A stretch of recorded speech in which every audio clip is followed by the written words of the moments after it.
Hello students, आज का topic है हमारा असामान्य मोलर द्रव्यमान या असामान्य अणुभार।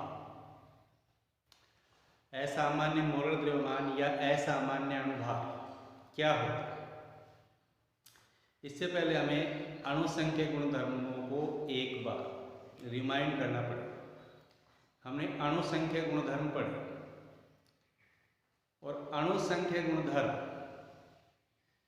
के मान विलय के कणों की संख्या पर निर्भर करते हैं। हमने पढ़ा है कि जो अणुसंख्यक गुणधर्म होते हैं वो विलय के कणों की संख्या पर निर्भर करते हैं।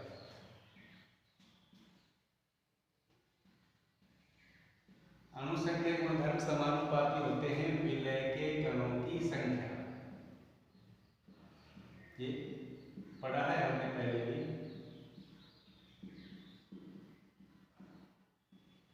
यानी विलय के कणों की संख्या में अगर वृद्धि होगी तो अणुसंख्यक गुण में भी वृद्धि होगी, और विलय के कणों की संख्या में अगर कमी आती है तो अणुसंख्यक गुण में भी कमी आती है। यानी विलय के कणों की संख्या पर निर्भर करेंगे अणुसंख्यक गुणधर्म। इसके बाद में हमने विभिन्न प्रकार के अणुसंख्यक गुणधर्म पढ़े और अणुसंख्यक गुणधर्म ज्ञात करने के सूत्र देखे हमने। जैसे पहला अणुसंख्यक गुणधर्म देखा था हमने, वाष्प दाब का आपेक्षिक अवनमन। वाष्प दाब का आपेक्षिक अवनमन, और इसकी सहायता से हमने देखो वाष्प दाब का आपेक्षिक अवनमन क्या होता है, P not A minus P upon P not A बराबर विलय के मोल अंश यानी W B upon M B. यहाँ डब्ल्यू ए ऊपर एम ए, ये पढ़ा था हमने। और इसकी सहायता से हमने मोल द्रव्यमान भी ज्ञात किया था, एम बी का मान भी। इसी तरह दूसरा अणुसंख्यक गुणधर्म पढ़ा था हमने, क्वथनांक उन्नयन।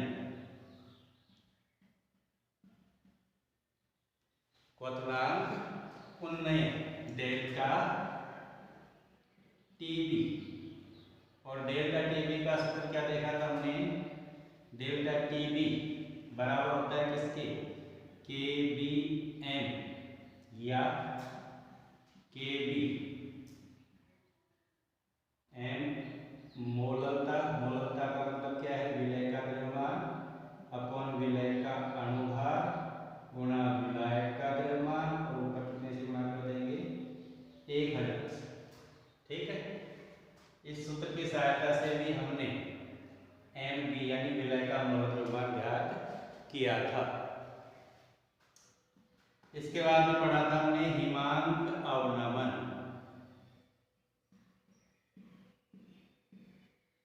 हिमांक अवनमन डेल्टा टी एफ, ये किसके बराबर होता है, K F M. K F M, M का मान रखें हम तो W B upon M B into W A into A. W B विलय का द्रव्यमान, एम बी विलय का अणुभार, डब्ल्यू ए विलायक का द्रव्यमान। चौथा अणुसंख्यक गुणधर्म पढ़ा था हमने, परासरण दाब। परासरण दाब पाई, और परासरण दाब पाई की सहायता से भी हमने एक सूत्र पढ़ा था क्या, सी आर टी या N upon V R T, या एन की वैल्यू रख दी थी हमने W B upon N B V R. ठीक है, देखो ये सारे अणुसंख्यक गुणधर्म हैं, और अणुसंख्यक गुणधर्मों की सहायता से हमने विलय के मोल द्रव्यमान एम बी के मान ज्ञात किए थे। ठीक है, अब देखो प्रत्येक अणुसंख्यक गुणधर्म को देखें हम तो एम बी अणुसंख्यक गुण के क्या है, व्युत्क्रमानुपाती। क्या है, व्युत्क्रमानुपाती। यानी हम कह सकते हैं कि जो विलय का मोलर द्रव्यमान है एम बी, वो अणु संख्या गुण की क्या है, विलय का मोलर द्रव्यमान या अणुभार व्युत्क्रमानुपाती है किसके, अणु संख्या गुणधर्म के। ठीक, अणु संख्या गुणधर्म कोई सा भी चाहे पारभाग आपेक्षिक अवलंबन भी, चाहे क्वथनात्मक अवनमन है, चाहे हिमांक अवलंबन है, चाहे पराशर दाब। तो यहाँ से देखो दो बातें हमारे पास निकल करके आती हैं जिन्हें हमें ध्यान रखना है।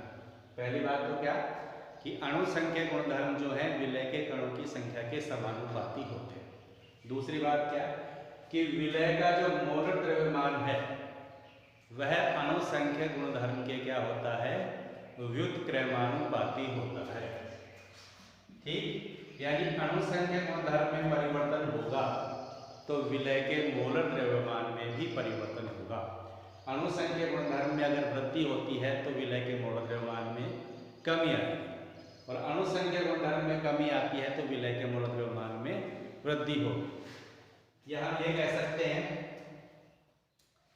कि विलय का मोलर द्रव्यमान, विलय के कणों की संख्या अगर बढ़ती है तो मोलर द्रव्यमान में क्या आएगी, कमी, और विलय के कणों की संख्या घटती है तो अणु संख्या गुणधर्म घटेगा, यानी विलय के मोलर द्रव्यमान में क्या हो जाएगी, वृद्धि हो जाएगी। क्लियर। अब देखो जब हम किसी ठोस विलय या अवाष्पशील विलय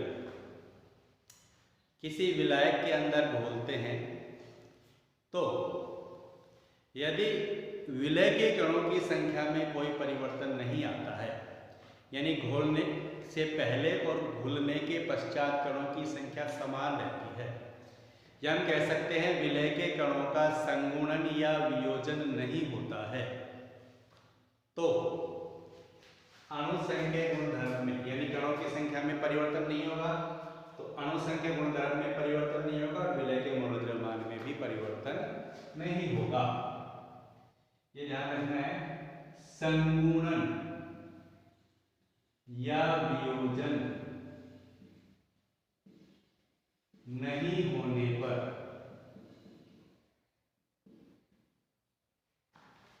अणु संख्या गुणधर्म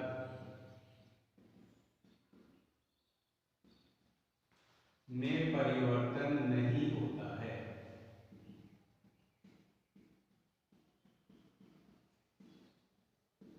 अर्थात विलय के मोलर द्रव्यमान में भी परिवर्तन नहीं होता। संगुणन का मतलब है यहाँ पर दो या अधिक कणों का आपस में संगुणित हो जाना, जुड़ जाना।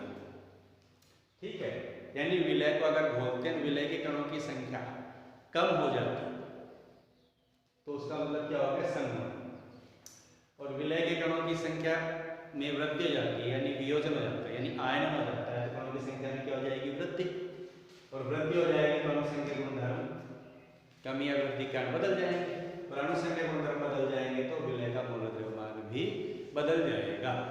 यानी ये जो हमने सूत्र पढ़े थे इनके द्वारा विलय का मोलर द्रव्यमान तभी सही प्राप्त होता है, तभी सही आता है तब जब विलय का न तो वियोजन होता है और न ही संगुणन होता है। इन अणु संख्या गुणधर्मों के सहायता से हम विलय का मोलर द्रव्यमान तभी सही प्राप्त कर सकते हैं जब विलय का वियोजन या संगुणन नहीं होता है। क्लियर। अब देखो यदि विलय का वियोजन होता है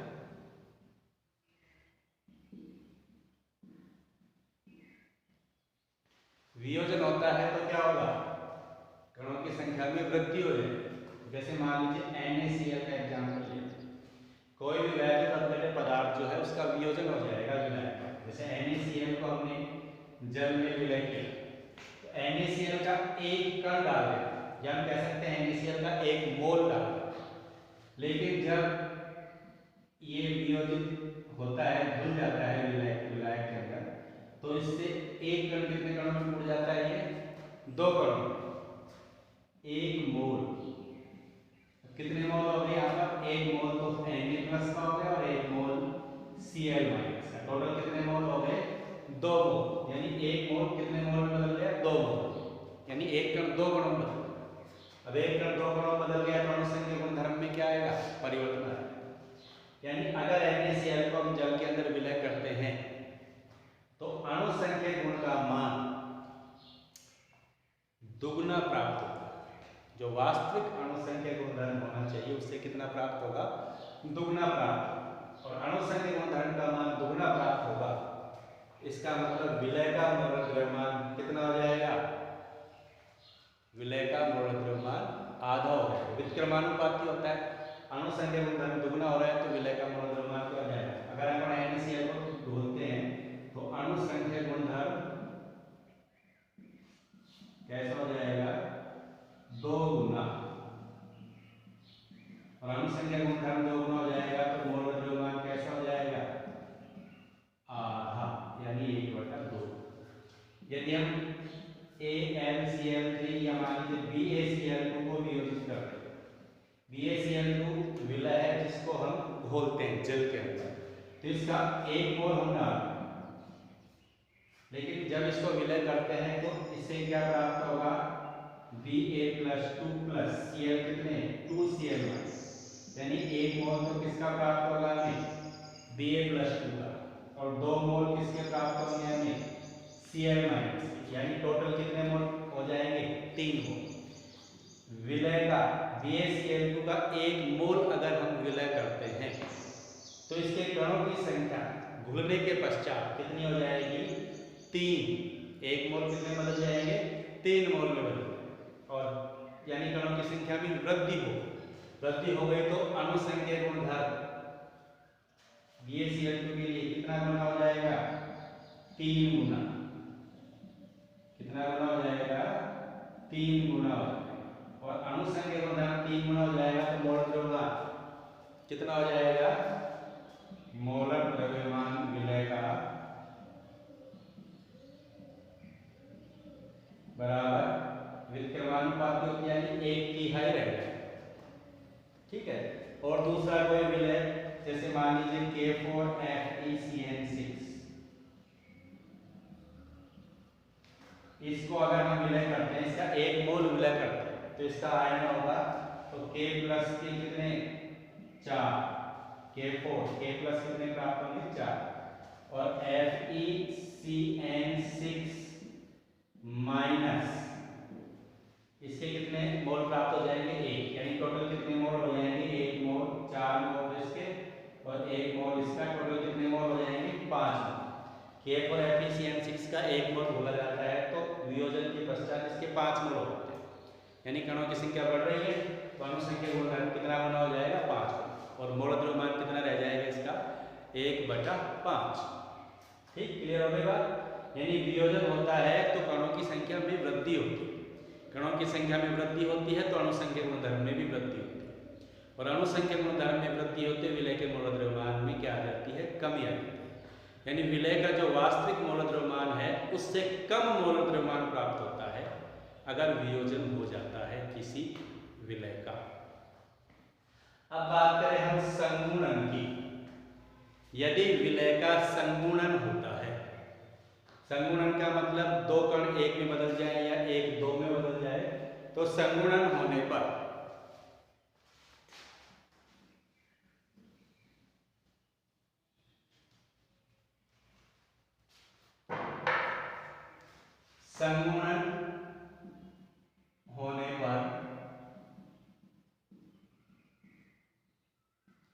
विलय के कणों की संख्या में कमी आ जाएगी। विलय के कणों की संख्या क्या हो जाएगी? कम।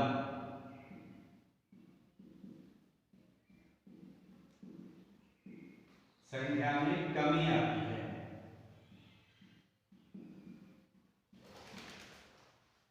ठीक है, जैसे फॉर एग्जाम्पल देखें हम, जैसे किसी कार्बोक्सिलिक अम्ल जैसे एथेनोइक अम्ल या फिर बेंजोइक अम्ल, इसको किसी एब्रोटिक विलय जैसे बेंजीन के अंदर विलय किया जाता है। जैसे एथेनोइक अम्ल का एग्जाम्पल लें, एथेनोइक अम्ल को बेंजीन में विलय करते हैं। एथेनोइक अम्ल को किस में विलय करेंगे? बेंजीन में। तो क्या होगा? एथेनोइक अम्ल का संगुणन हो जाए। एथेनोइक अम्ल CH3COOH, जिसको एसिटिक अम्ल भी कहते हैं, इसका क्या हो जाएगा? संगुणन हो जाएगा। और ये किसमें बदल जाएगा? इसके दो अणु आपस में जुड़कर या बंधित होकर के दोनों आपस में जुड़ जाते हैं, द्विलक बना लेते हैं। 2 मोल डालते हैं विलायक के अंदर तो कितने में कन्वर्ट हो गया? वो 1 में। यानी 2 मोल से कितने बदल गया? बेंजोइक एथेनोइक अम्ल का हमने 2 मोल डाला, किसमें बदला? 1 मोल। अगर 4 डालते तो किसमें बदल जाते? 2 में। यानी जस्ट आधे हो जाते हैं संगुणन होने पर। एथेनोइक अम्ल का संगुणन हो जाता है। क्यों हो जाता है संगुणन? देखो होता क्या है कि CH3C डबल बॉन्ड OOH, इसकी स्ट्रक्चर लिखे हम। दूसरा अणु CH3C डबल बॉन्ड OOH, एक अणु ये हो गया, दूसरा अणु ये हो गया। इन दोनों के बीच में क्या होता है? ऑक्सीजन हाइड्रोजन के बीच में हाइड्रोजन बॉन्डिंग हो जाती है। और हाइड्रोजन बॉन्डिंग होने के कारण इसका क्या बन जाता है? द्विलक, डाइवर बन जाता है। डाइवर बन गया और डाइवर बनने के कारण इसका क्या हो गया? संगुणन। ठीक, तो ये ध्यान रखेंगे। एथेनोइक अम्ल या किसी भी कार्बोक्सिलिक अम्ल को एप्रोटिक विलायक जैसे बेंजीन में घोल देते हैं तो संगुणन हो जाता है। उसके 2 अणु 1 अणु बदल जाते हैं, या 2 मोल डालने पर 1 मोल में कन्वर्ट हो जाते हैं। 2 से 1 हो गया, यानी कणों की संख्या हो गई आधी। आधी हो गई तो अणु संख्या गुणधर्म के मान भी कितने हो जाएंगे? आधे हो जाएंगे। यानी अणु संख्या गुणधर्म 1/2 हो जाएगा। और अणु संख्या गुणधर्म 1/2 हो जाएगा तो मोलर द्रव्यमान जो अणु संख्या गुण के व्युत्क्रमानुपाती है कितना हो जाएगा? 2 गुना। कितना हो जाएगा? 2 गुना हो जाएगा। ये ध्यान रखेंगे। ठीक है। वियोजन होने पर अणु संख्या गुणधर्म में वृद्धि हो जाएगी, जिससे मोलर द्रव्यमान में कमी आ जाएगी। और संगुणन होने पर अणु संख्या गुणधर्म में कमी आ जाती है, कणों की संख्या घट जाती है, जिसके कारण मोलर द्रव्यमान में वृद्धि हो जाती है। या हम कह सकते हैं कि जब विलय का वियोजन या संगुणन हो जाता है विलायक में, तो अणु संख्या गुणधर्म की सहायता से जो विलय के मोलर द्रव्यमान ज्ञात किए जाते हैं वो वास्तविक मोलर द्रव्यमान से भिन्न प्राप्त होते हैं। या तो वो कम हो जाते हैं या वो अधिक हो जाते हैं, जिन्हें हम कहते हैं असामान्य मोलर द्रव्यमान। क्यों हो जाते हैं कम या ज्यादा? समझ में आ गई बात? क्लियर? वॉन डॉफ गुणांक की बात करेंगे अब हम। वॉन डॉफ एक वैज्ञानिक थे जिन्होंने विलय का वियोजन या संगुणन को एक गुणांक जिसको आई कहते हैं, वॉन डॉफ गुणांक के द्वारा स्पष्ट किया। यानी विलय के वियोजन या संगुणन के कारण अणु संख्या गुणधर्म में जो परिवर्तन आते हैं उनको स्पष्ट करने के लिए वॉन डॉफ ने एक गुणांक दिया जिसे हम वॉन डॉफ गुणांक आई कहते हैं। वॉन डॉफ गुणांक आई क्या होता है, इसको ज्ञात करने के लिए हम 3 तरह के सूत्र देखेंगे। आई का मान बराबर होता है प्रेक्षित अणु संख्या गुणधर्म अपॉन सैद्धांतिक अणु संख्या गुणधर्म। प्रेक्षित का मतलब जो हमें प्रयोग से, एक्सपेरिमेंट से पता चलता है, ऑब्जर्व जो अणु संख्या गुणधर्म है। सैद्धांतिक जो वास्तव में उसका अणु संख्या गुणधर्म। ठीक है, अणु संख्या गुणधर्म कोई भी हो सकता है, वाष्पदाब, सापेक्षिक अवनमन, क्वथनांक उन्नयन या हिमांक अवनमन या परासरण दाब। ठीक है, तो किसी भी अणु संख्या गुणधर्म जो प्रेक्षित मान है उसमें सैद्धांतिक मान का भाग देंगे तो आई का मान यानी वॉन डॉफ गुणांक का मान पता चल जाएगा। दूसरा हम पता लगा सकते हैं विलय के कणों की संख्या से। संगुणन या वियोजन के पश्चात विलय के कणों की संख्या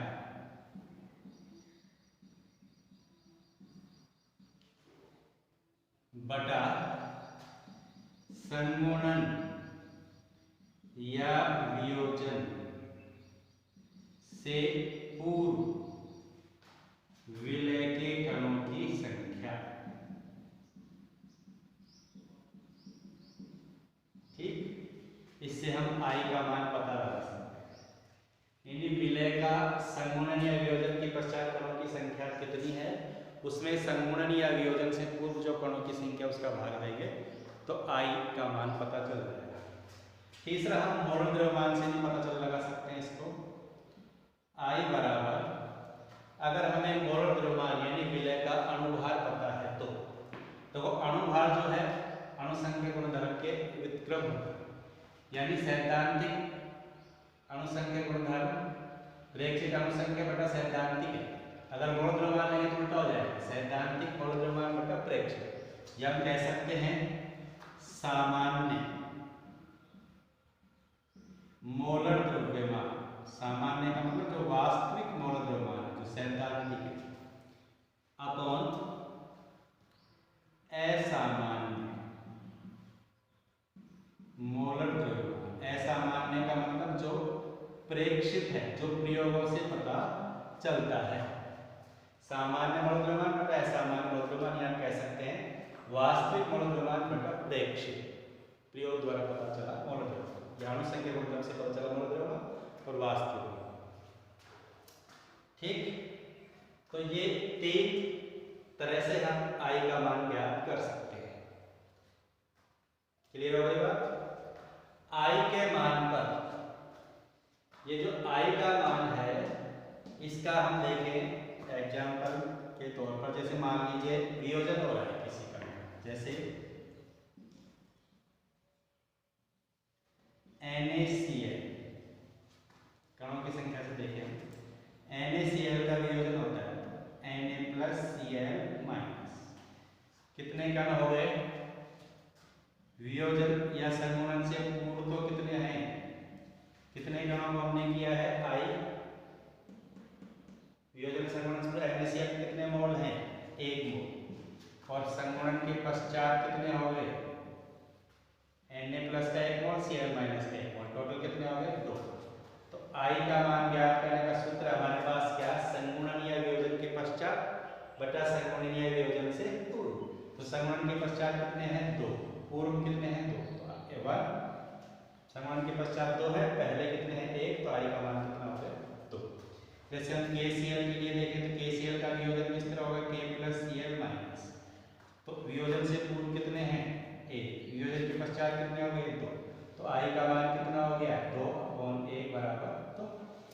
यानी वियोजन में जितने कण बनेंगे आई का मान भी उतना ही होगा। जैसे BaCl2 के लिए आई का मान कितना हो जाएगा? Ba+2 + 2Cl-, 1 वियोजन के पश्चात 3, यानी आई बराबर हो गया 3/1 बराबर 3। इसी तरह AlCl3 का वियोजन होगा तो कितने कण हो जाएंगे? 4। तो आई का मान 4 हो जाएगा। K4FeCN6 का वियोजन होंगे तो 1 से 5 हो जाएगा, या तो आई का मान भी कितना हो जाएगा? 5 हो जाएगा। इसी तरह एथेनॉइक अम्ल CH3COOH, ये 2 अणु किसमें बदल जाते हैं? कितने मोल में बदल गए? 1 मोल। ठीक है, 2 से 1 हो गए। यानी वियोजन से पूर्व कितने थे? संगुणन से पूर्व 2, संगुणन के पश्चात कितने हो गए? 1। तो आई का मान कितना हो गया? 1/2, यानी 0.5। ये ध्यान रखिए। ठीक, तो एथेनॉइक अम्ल या कार्बोक्सिलिक अम्ल को अगर बेंजीन में घोला जाता है तो उसके लिए क्वांटम गुणांक आई का मान 0.5 होगा। इसके अलावा अन्य जो विद्युत अपघट्य पदार्थ हैं उनका वियोजन होने के पश्चात जितने कण बनते हैं उनके आई का मान भी उतना ही रहता है। इस तरह कणों की संख्या से हम आई यानी क्वांटम गुणांक का मान ज्ञात कर सकते हैं। इसी प्रकार यदि हमें मोल द्रव्यमान पता है विलय का, सामान्य और असामान्य मोल द्रव्यमान पता है तो भी हम आई का मान ज्ञात कर सकते हैं, और अणुसंख्यक गुणधर्म पता है तो भी हम आई का मान पता लगा सकते हैं। ठीक है, और ये भी ध्यान रखेंगे कि अणुसंख्यक गुणधर्म जो है आई के क्या होंगे? समानुपाती। अणुसंख्यक गुणधर्म आई के क्या होंगे? समानुपाती होंगे। यानी आई का मान बढ़ता जा रहा है, इसका मतलब अणुसंख्यक गुणधर्म के मान भी बढ़ेंगे, और आई का मान घटता है तो अणुसंख्यक गुणधर्म भी घटेंगे। यानी अणुसंख्यक गुणधर्म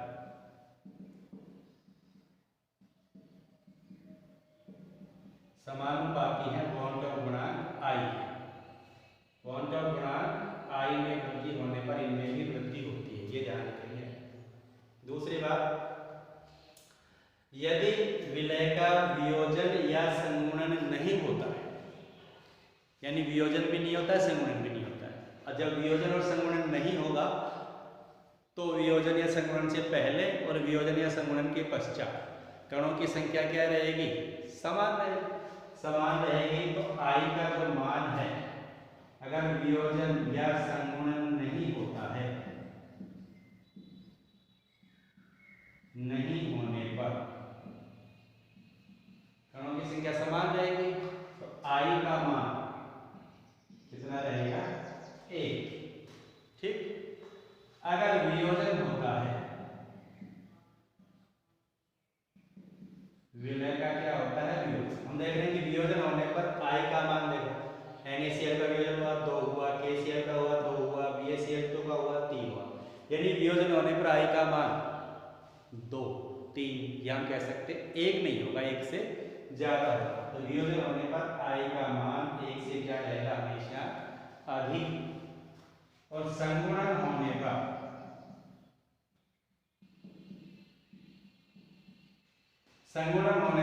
जैसे हमने एग्जांपल देखा, एथेनॉल का अम्ल का संगुणन होता है तो आई का मान कितना आया? 0.5, 1 से कम आया। तो जब संगुणन होगा तो आई का मान सदैव 1 से क्या होगा? कम। ये ध्यान रखिए, ठीक है। संगुणन या वियोजन नहीं होगा तो आई का मान 1, वियोजन होगा तो आई का मान 1 से ज्यादा होगा, और संगुणन होने पर आई का मान 1 से कम होगा। अब बॉन्ड ऑफ गुणांक की सहायता से जो हमने अणुसंख्यक गुणधर्मों के समीकरण देखे थे उनमें संशोधन किया, क्योंकि ये जो हमने जैसे हमने सूत्र देखे थे बॉन्ड ऑफ अणुसंख्यक गुणधर्म के समीकरण देखे थे, इनकी सहायता से हम अणुसंख्यक गुणधर्म का मान ज्ञात करते हैं या विलय का गुणधर्म मान भी ज्ञात करते हैं। लेकिन ये सूत्र तभी काम आते हैं जब विलय का वियोजन या संगुणन नहीं होता, यानी आई का मान कितना रहता है? 1 रहता है। आई का मान 1 होने पर, दोबारा सुनेंगे, आई का मान 1 होने पर, यानी विलय का वियोजन या संगुणन नहीं होने पर ये जो समीकरण है अणुसंख्यक गुणधर्म की, इनका उपयोग किया जा सकता है या करते हैं। उसी कंडीशन में करेंगे इनका उपयोग जब आई का मान 1 होगा। अगर विलय का वियोजन या संगुणन होता है तो ये समीकरण काम में नहीं आ सकती, फिर इनमें क्या करना पड़ेगा? हमें संशोधन करना पड़ेगा, और ये समीकरण को संशोधित करते हैं तो संशोधित समीकरण क्या हो जाएगी? संशोधित समीकरण क्या हो जाएगी? देखो, आई के मान से हम आई के मान में मल्टीप्लाई कर देंगे। आई जैसे बार अपेक्षिक अवलंबन का सूत्र हमारे पास P नॉट है minus P upon P not है। XT वियोजन के संगुणन होने पर इस सूत्र में आई से और मल्टीप्लाई कर देंगे, आई XT, या यहाँ पर आई। क्लियर? अणुसंख्यक गुणधर्म की जितने भी समीकरण है यहाँ सब में आई से गुणा कर देंगे, यहाँ आई से गुणा कर देंगे। इसी तरह डेल्टा टी हम ज्ञात करने के लिए आई केयर है, ठीक है, या आई केयर WB इंटू 1000 और MB कर देंगे। इसी तरह ब्रांड का पाई बराबर आई CRT या आई WB RT upon MB। Clear? यानी वियोजन या संगुणन होने पर आई का मान 1 से ज्यादा या 1 से कम अगर आता है तो ये संशोधित समीकरण है अणुसंख्यक गुणधर्मों की, उनका उपयोग करके हम अणुसंख्यक गुणधर्म का मान पता लगाएंगे। ठीक है? संशोधन करने के लिए क्या किया हमने? इनको आई से क्या कर दिया? गुणा कर दिया। बॉन्ड ऑफ गुणांक से क्या कर दिया? गुणा कर दिया। क्लियर? अब यहाँ दो बातें जो हैं इंपॉर्टेंट है। पहली बात तो ये बॉन्ड ऑफ गुणांक आई ज्ञात करने के सूत्र हमें पता होने चाहिए, ठीक। दूसरी बात, बॉन्ड ऑफ गुणांक आई पर निर्भर करते हैं अनुसंख्या गुणधर्म, आई में वृद्धि होगी तो अनुसंख्या गुणधर्म में वृद्धि होगी, यानी अनुसंख्या गुणधर्म आई के समानुपाती होगी। ठीक, वियोजन तब होता है तो आई का मान सदैव 1 से ज्यादा होगा और संगुणन होता है तो आई का मान सदैव 1 से कम होगा। ठीक है, वॉन डॉट गुणांक आई और वियोजन की मात्रा अल्फा के मध्य क्या संबंध होता है, इसका पता लगाएंगे। अब हम वियोजन की मात्रा से क्या तात्पर्य है? विलय के कुल मात्रा का वह अंश जिसका वियोजन होता है उसे वियोजन की मात्रा कहते हैं। देखो, विलय का, जैसे हमने विलय, जितना विलय डाला है, विलय के जितने कण हैं उनका सभी का वियोजन नहीं होता। जैसे मान लीजिए हमने विलय के अंदर विलय के 100 मोल डाले तो सभी 100 मोल वियोजित नहीं होते, उनमें से कुछ मोल वियोजित होते हैं, कुछ मोल अवियोजित रहते हैं। मान लीजिए 100 में से 90 का वियोजन हो जाता है तो 90 तो हो गए वियोजित मोल और 10 रह गए अवियोजित, यानी 100 में से 90 का वियोजन हुआ, इसका मतलब वियोजन की मात्रा हो गई 90%, यानी 100 में से 90। तो ये ध्यान रखेंगे कि विलय के मोलों का वह अंश जो वियोजित होता है वही वियोजन की मात्रा है। अब उस वियोजन की मात्रा और बॉन्ड ऑफ गुणांक आई में क्या संबंध है, इसको समझे हम। मान लीजिए कोई पदार्थ है ए, उसको विलायक में डिसॉल्व किया जाता है, विलायक में घोला जाता है, तो वह वियोजित होकर के बी के कितने मोल बना लेता है? n मोल। कितने मोल बना लेता है? n मोल बना लेता है। ठीक, यानी हमने ए का कितना मोल डाला? 1 मोल, लेकिन वियोजन के पश्चात वो n मोल में बदल गया। किसके में? बी के n मोल में। यानी प्रारंभ में ए के मोलों की संख्या कितनी है? 1। जब वियोजन नहीं हुआ है उस समय, ये वियोजन से पूर्व की बात है। ठीक, और जब वियोजन हो गया, वियोजन होने के पश्चात वियोजन की मात्रा कितनी मानी हमने? अल्फा। माना वियोजन की मात्रा कितनी है? अल्फा है।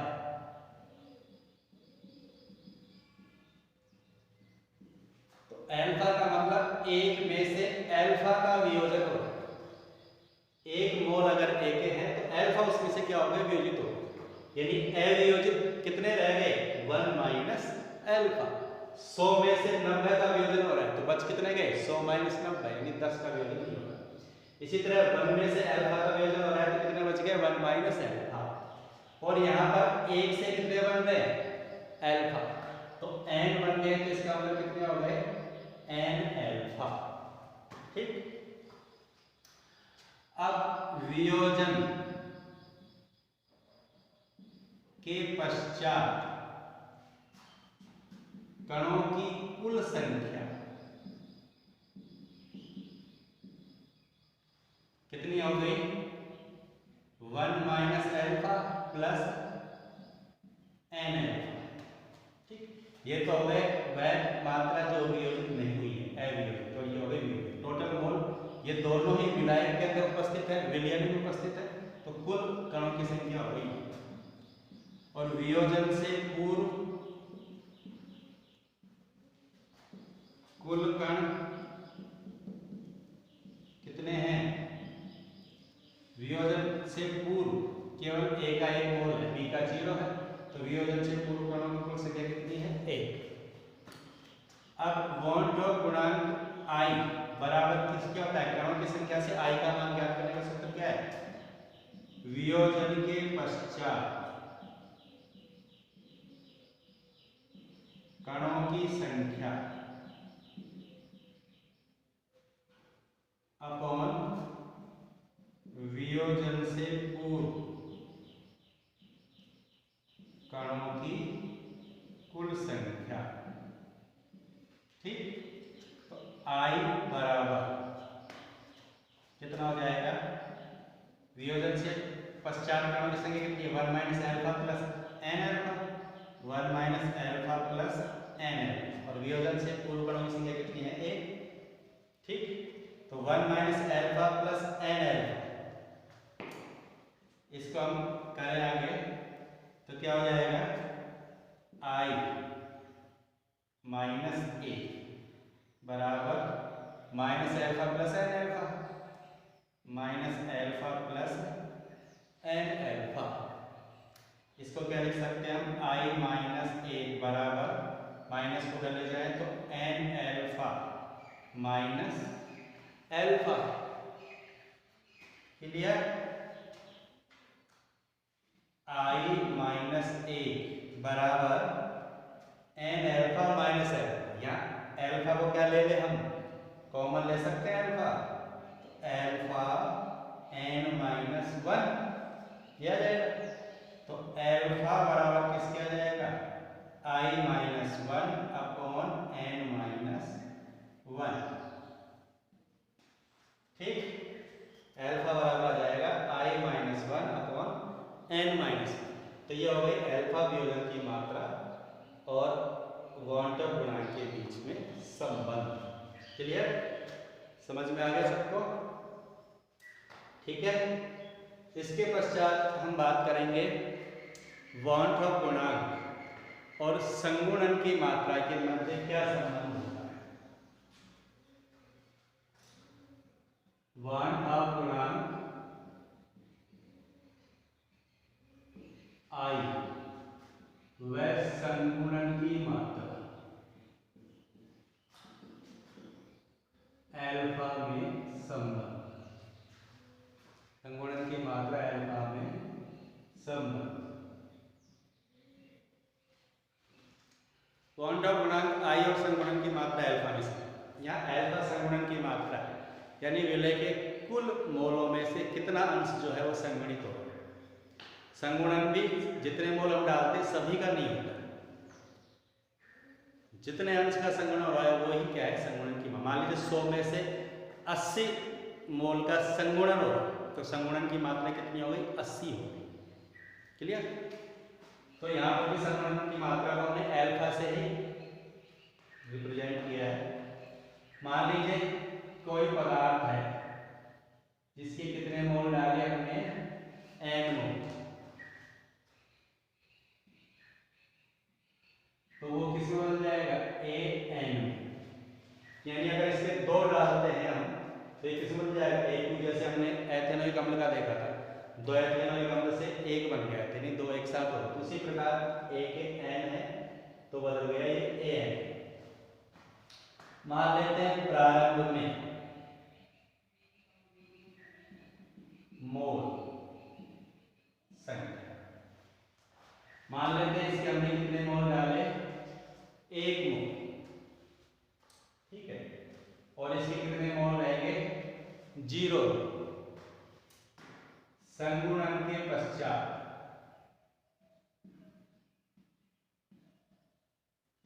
संगुणन की मात्रा क्या मानी हमने, n। मान लेते हैं 1 में से एल्फा का वियोजन है, संगुणन होता है।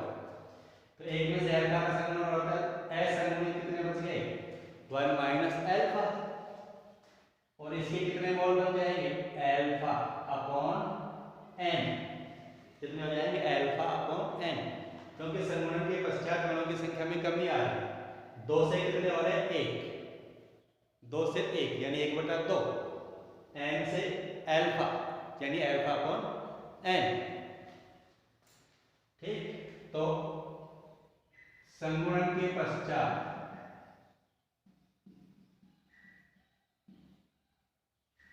कुल कण कितने जाएंगे, 1 minus alpha plus alpha upon n। संगुणन से पूर्व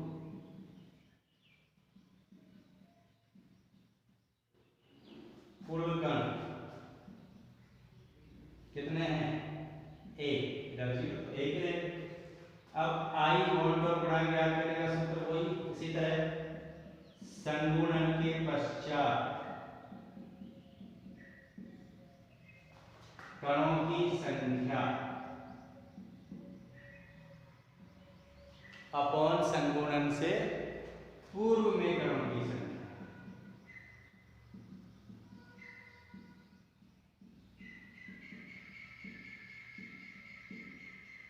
ठीक, आई बराबर, अब संगुणन के पश्चात कितनी है, 1 minus alpha plus alpha upon n, और संगुणन से पूर्व कितने हैं, a, तो बटा a, यानी ये हो जाएगा। तो क्या हो जाएगा हमारे पास i minus a, i minus a को इधर ले आएंगे, बराबर minus alpha plus alpha upon n, या i माइनस a बराबर, इसको हम इस तरह लिख सकते हैं एल्फा अपॉन एन, माइनस को ले जाएंगे माइनस एल्फा, ठीक। i माइनस 1 बराबर, यहाँ एल्फा कॉमन ले सकते हैं हम, इधर क्या बच जाएगा 1 अपॉन एन माइनस 1, ठीक। एल्फा कॉमन ले लेंगे तो 1 अपॉन एन माइनस 1, तो एल्फा बराबर किसके आ जाएगा, i minus 1 upon 1 upon n minus 1, ठीक। एल्फा बराबर आ गया i minus 1 upon 1 upon n minus 1। इसको आगे भी कर सकते हैं हम, n को, n ऊपर चला जाएगा, यहाँ बच जाएगा 1 माइनस एन, इसको इस तरह लिख सकते हैं एल्फा बराबर n गुणा i minus a upon 1 minus n. Clear? तो ये हो गई संगुणन की मात्रा एल्फा और बॉन्ड और गुणांक आई के मध्य संबंध। यहाँ संगुणन की मात्रा में n का मान क्या है, n क्या है, संगुणन से पूर्व कणों की संख्या, ये ध्यान रखेंगे। संगुणन की मात्रा एल्फा के संबंध याद करेंगे, n का मान क्या है, संगुणन से पूर्व कणों की संख्या। और वियोजन की मात्रा अल्फा के भी संबंध देखा, तो यहाँ n का मतलब क्या है, संगुणन वियोजन के पश्चात कणों की संख्या। यहाँ n है वियोजन के पश्चात कणों की संख्या, या n है संगुणन से पूर्व कणों की संख्या, ठीक। अब इन पे आधारित आंकिक प्रश्न बनते हैं। तो आंकिक प्रश्न, इन सूत्रों पे आधारित आंकिक प्रश्नों को हल करेंगे। एल्फा और बॉन्ड और गुणांक आई के बीच में जो संबंध है, इनसे हम एल्फा का पता लगा सकते हैं और आई का मान भी पता लगा सकते हैं इनकी सहायता से, ठीक। यहाँ हम दो आंकिक प्रश्नों को हल करेंगे। इनमें संगुणन की मात्रा और बॉन्ड और गुणांक आई के मध्य जो हमने अभी सूत्र देखा था, उनके मध्य जो हमने संबंध देखा था, उस संबंध पर आधारित ये आंकिक प्रश्न है। इसमें पहला आंकिक प्रश्न देखते हैं हम, क्या है, 0.3 ग्राम बेंजोइक अम्ल है जिसे 20 ग्राम बेंजीन में घोला गया, तो इस विलयन के हिमांक अवनमन होता है 0.317 केल्विन। तो बेंजोइक अम्ल के संगुणन की मात्रा हमें पता लगती है, ठीक है। और Kf का मान दे रखा है 5.1 kg मोल, यानी क्या दिया हुआ है वो देखते हैं। पहले दिया गया है बेंजोइक अम्ल, बेंजोइक अम्ल क्या है यहाँ पर, विलय, यानी विलय का द्रव्यमान Wp कितना दे रखा है, 0.3 ग्राम, ठीक। किसमें घोला गया है इसको, बेंजीन में। बेंजीन क्या है यहाँ पर, विलायक, तो विलायक का द्रव्यमान दे रखा है बेंजीन, यानी विलायक का द्रव्यमान Wa कितना है, 20 ग्राम, ठीक। और क्या दे रखा है इसमें, विलयन का हिमांक अवनमन,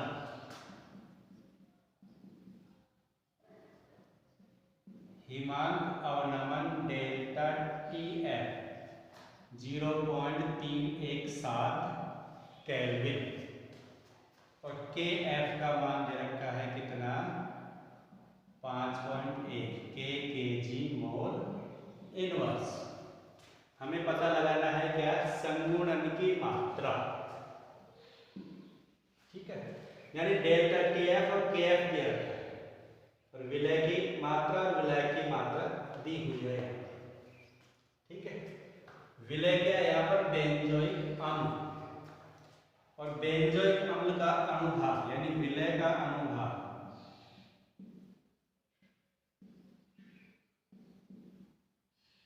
हम पता लगाएंगे पहले, ठीक है। यहां विलय का प्रेक्षित अनुभाग पता लगाएंगे, प्रेक्षित अनुभाग पता लगाएंगे किसका? बेंजोइक अम्ल का। हमारे पास सूत्र क्या है? देखो हमने पढ़ा है सूत्र, डेल्टा टी एफ बराबर होता है के एफ एम, एम की वैल्यू रखते हैं तो के एफ डब्ल्यू बी गुणा 1000 अपॉन एम बी गुणा डब्ल्यू ए, यानी विलय का द्रव्यमान बटा विलय का अनुभाग गुणा विलय का मौलनता का सूत्र रख दिया हमने यहाँ पर। अब KF की वैल्यू दे रखी कितनी? 5.1। हमें पता क्या लगाना है? पहले MB का मान पता लगाना है, तो MB पता लगाएंगे पहले, तो MB पता लगाएंगे तो डेल्टा TF यहाँ आ जाएगा, ठीक है। तो क्या आ जाएगा हमारे पास? KF into WB into 1000 upon delta TF into WA, ठीक। तो KF का मान 5.1 गुणा WB का मान कितना है? 0.3 ग्राम, ठीक, इंटू 1000 बटा डेल्टा TF कितना दे रखा है? 0.317 गुणा WA विलायक का द्रव्यमान 20 ग्राम, ठीक है। इनको हल करेंगे तो इनको हल करने पर MB का मान आता है 241, कितना आता है? 241 ग्राम प्रति मोल। ये आ गया विलय का मौलिक द्रव्यमान, यानी बेंजोइक अम्ल का प्रेक्षित अनुभाग, ठीक है। और बेंजोइक अम्ल का जो वास्तव में जो अनुभाग कितना होता है, वास्तविक अनुभाग कितना है बेंजोइक अम्ल का? वास्तविक अनुभाग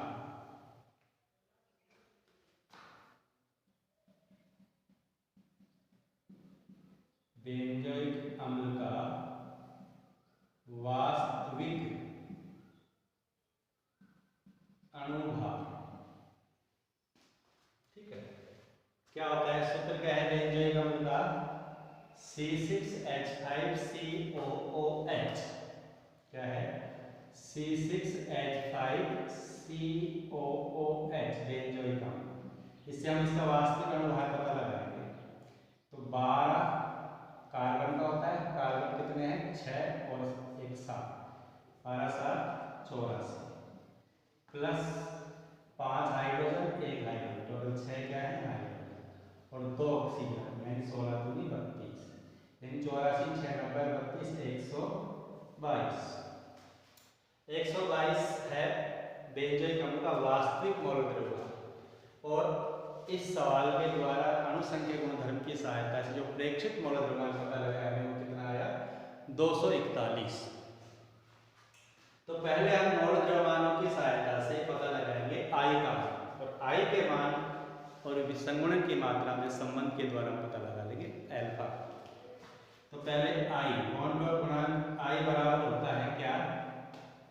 वास्तविक मौलिक द्रव्यमान, या हम कह सकते हैं सामान्य मौलिक द्रव्यमान बटा असामान्य या प्रेक्षित मौलिक द्रव्यमान, ठीक है। ये सूत्र है हमारे पास। तो I बराबर वास्तविक का कितना आया? 122, और यह हमने कितना पता लगाया? 241, जो प्रेक्षित मौलिक द्रव्यमान आया 241, ठीक है। तो कितना आया? हमें I का मान कितना हो जाएगा? इसको भाग देंगे इसका तो लगभग 0.506, ये आ गया बॉन्ड डॉट गुणांक I का मान, क्लियर। अब आई के मान से हम पता लगा लेंगे संगुणन की मात्रा। संगुणन की मात्रा बॉन्ड और गुणांक आई में क्या संबंध होता है? संगुणन की मात्रा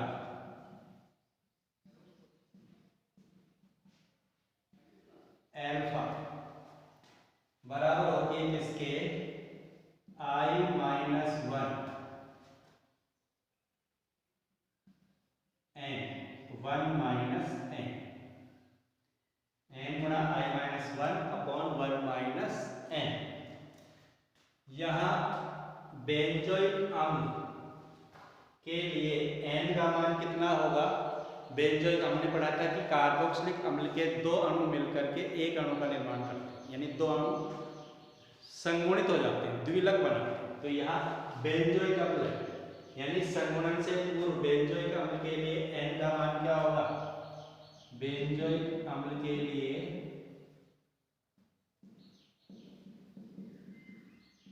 एन बराबर कितना है? 2। संगुणन से पूर्व कणों की संख्या कितनी है? 2। तो एन का मान 2 हो जाएगा। आई का मान हमने पता लगा लिया, एल्फा का मान पता लगा लिया। तो एल्फा बराबर एन कितना है? 2। आई कितना है? 0.506 माइनस 1 अपॉन 1 माइनस एन यानी 2। ठीक है, इसको हम हल करते हैं। यहां एल्फा बराबर कितना आ जाएगा? एल्फा बराबर आ जाएगा कितना? 0.506 को 1 में से माइनस कर देंगे तो बच जाए कितना? 0.494 माइनस 0.494, नीचे बच जाएगा -1। अब इसको 2 से गुणा कर देंगे तो क्या आ जाएगा? एल्फा बराबर 2 चौका 8, 2 नाम 18, 2 चौका 8 1 माइनस से माइनस कट जाएगा तो आ जाएगा 0.988 एल्फा। ठीक, संगुणन 1 में से संगुणन कितने का होगा? 0.988। अगर 100 में से देखें, प्रतिशत में देखें तो एल्फा आ जाएगा 98.8%। ठीक है, ये आ जाएगी संगुणन की मात्रा। सिंपल सवाल है, थोड़ा ध्यान रखेंगे स्टेप टू स्टेप। सवाल में इसने पूछा है संगुणन की मात्रा, तो इसको 3 स्टेप में डिवाइड करेंगे हम सवाल को। तो पहले हम पता लगाएंगे बेंजोइक अम्ल का प्रेक्षित अणुभार। ठीक है, प्रेक्षित अणुभार डेल्टा टीएफ की सहायता से पता लगाने के लिए हमारे पास सूत्र है, ये डेल्टा टीएफ बराबर केएफ है। इस सूत्र से हम एमबी यानी बेंजोइक अम्ल का प्रेक्षित अणुभार पता लगा लेंगे, जो आया 241। बेंजोइक अम्ल का सूत्र हमें पता है C6H5COOH। इससे हम इसका वास्तविक जो सामान्य मौलिक द्रव्यमान है वो पता लगाएंगे, जो कितना आया? 122। ठीक है, अब प्रेक्षित और सैद्धांतिक दोनों मौलिक द्रव्यमान पता होने के पश्चात हम इससे आई का मान पता लगा लेंगे। आई का मान आएगा 0.506, क्योंकि संगुणन हो रहा है तो आई का मान हमेशा 1 से कम आएगा। और आई का मान पता लग जाने के बाद हम एल्फा और आई के मध्य जो संबंध है उसके द्वारा एल्फा का पता लगाएंगे। ठीक, अब हमारे पास इधर लिखा हुआ है दूसरा सवाल। तो क्या है दूसरा सवाल? K4FeCN6 का 0.1 m विलयन है। 27 डिग्री सेल्सियस ताप पर इसका 46% आयनन है। कितना प्रतिशत आयनन हो रहा है? 46%। तो विलयन का क्या ज्ञात करना है हमें? परासरण दाब। देखो यहाँ पर K4FeCN6 इलेक्ट्रोलाइट है, वैद्युत तत्व है, इसका वियोजन होगा। वियोजन होगा तो हमें आई का मान पता लगाना पड़ेगा पहले। ठीक है, K4FeCN6 का कितना परसेंट वियोजित हो रहा है? 46% हो रहा है। तो इसके लिए हमें पहले आई का मान पता लगाएंगे और आई के मान से बाद में हम परासरण दाब का मान पता लगाएंगे। पहले क्या दिया हुआ है इसमें वो देखते हैं। दिया है विलयन की सांद्रता C बराबर है 0.1। ताप T दे रखा है 27 डिग्री सेल्सियस, यानी 27 प्लस 273 यानी 300 केल्विन। ठीक, ताप दे रखा है 300 केल्विन और क्या दे रखा है, R का मान दे रखा है 0.082 atm mole inverse kelvin inverse, ये I का मान दे रखा है इसमें। अब वियोजन की मात्रा, वियोजन की मात्रा अल्फा कितनी है, 46% का वियोजन होगा। 46% का मतलब 46/100, यह हो गई वियोजन की मात्रा। ठीक है, इससे हम पहले I का मान पता लगाएंगे। वियोजन की मात्रा और I के मध्य क्या संबंध है, अल्फा बराबर I-1/n-1। ये सूत्र हमें याद होना चाहिए। वियोजन की मात्रा और अल्फा के बीच संबंध क्या है, अल्फा बराबर I-1/n-1। क्लियर। तो I का मान पता लगाना है, अल्फा का मान दे रखा है। ठीक है, तो यहां से हम I का मान पता लगाएंगे। इससे पहले सूत्र को जैसे हमने देखा था, वापिस इस सूत्र को कन्वर्ट करें तो हम ये वाला सूत्र लिख सकते हैं यहाँ पर, अल्फा बराबर वियोजन की मात्रा को पता लगाने के लिए I बराबर 1 माइनस अल्फा प्लस n। ये जो सूत्र है यही से आया है, I बराबर 1 माइनस अल्फा प्लस n है, इसी से तो हमने इसको निकाला।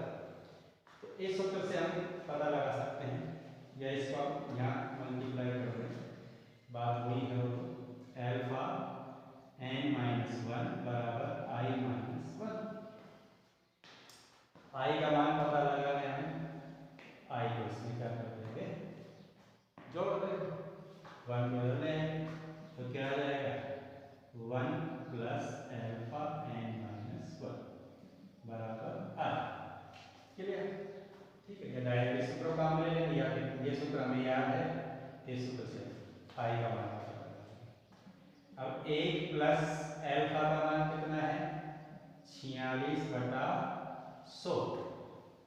n कितना है, देखो K4Fe6 के लिए n का मान कितना होगा, इसका वियोजन होगा तो कितने कण बनेंगे, K4 K के 4 प्लस Fe6 1, यानी टोटल कितने कणों में वियोजन होगा इसका, 5। यानी इसके लिए n बराबर कितना होगा, 5। K4Fe6 के लिए n का मान 5 हो जाएगा, तो 5 माइनस 1। क्लियर। तो I का मान, इसको हल कर देंगे हम, इसको हल करने के पश्चात I का मान आ जाएगा 2.84। ठीक, 100 का भाग देकर के 5 माइनस 1 4 से भाग देते हैं, तो इसका मान आ जाएगा 2.84। I का मान आ जाएगा। अब पूछ क्या रहा है, ये विलयन का परासरण दाब, और परासरण दाब ज्ञात करने का सूत्र क्या है, परासरण दाब पाई बराबर होता है CRP। क्योंकि इसमें एक तो दे रखा है सांद्रता C, एक दे रखा है R और एक दे रखा है CRP। लेकिन चूंकि यहाँ पर विलय का क्या होगा, वियोजन, और जब विलय का वियोजन होता है तो संशोधित समीकरण जो हमने देखी थी वो क्या थी, किससे गुणा किया था इसको, I से, तो पाई बराबर किसके आया था, ICRT। मैंने बताया था अभी कि वियोजन या संगुणन नहीं होता है तो हम डायरेक्ट इसका काम ले सकते हैं, पाई बराबर CRT, क्योंकि उसके लिए I का मान 1 होता है। लेकिन जब वियोजन हो रहा है तो पाई बराबर ICRT का उपयोग करेंगे, I यानी बॉन्ड ऑफ गुणांक, और बॉन्ड ऑफ गुणांक का मान हमने पता लगाया कितना है, 2.84। C का मान 0.1 है, R का मान कितना है, 0.082, और T का मान कितना है, 300 केल्विन। ठीक, इसको मल्टीप्लाई करके हल कर देंगे हम, तो आ जाएगा 6.98 वायुमंडलीय तापमान, 6.98 वायुमंडलीय सवाल इम्पोर्टेंट हैं, करने हैं, दोनों को करके देखना है, बिल्कुल सरल है, एक बार करके देखेंगे समझ में आ जाएंगे, बोर्ड के एग्जाम में आ भी चुके हैं। ठीक, देखो ये जो विलियन चैप्टर है इसमें ये लास्ट टॉपिक था, लास्ट बिंदु था। इसके सभी कॉन्सेप्ट को अगर आप ध्यान से देखेंगे, प्रत्येक वीडियो को ध्यान से देखेंगे तो आपको सब कुछ क्लियर होगा, सभी कॉन्सेप्ट एकदम क्लियर हो जाएंगे। और कॉन्सेप्ट जब क्लियर हो जाते हैं तो टॉपिक बिल्कुल क्लियर हो जाता है, इसमें कोई भी हमें प्रॉब्लम नहीं रहती है। ठीक है।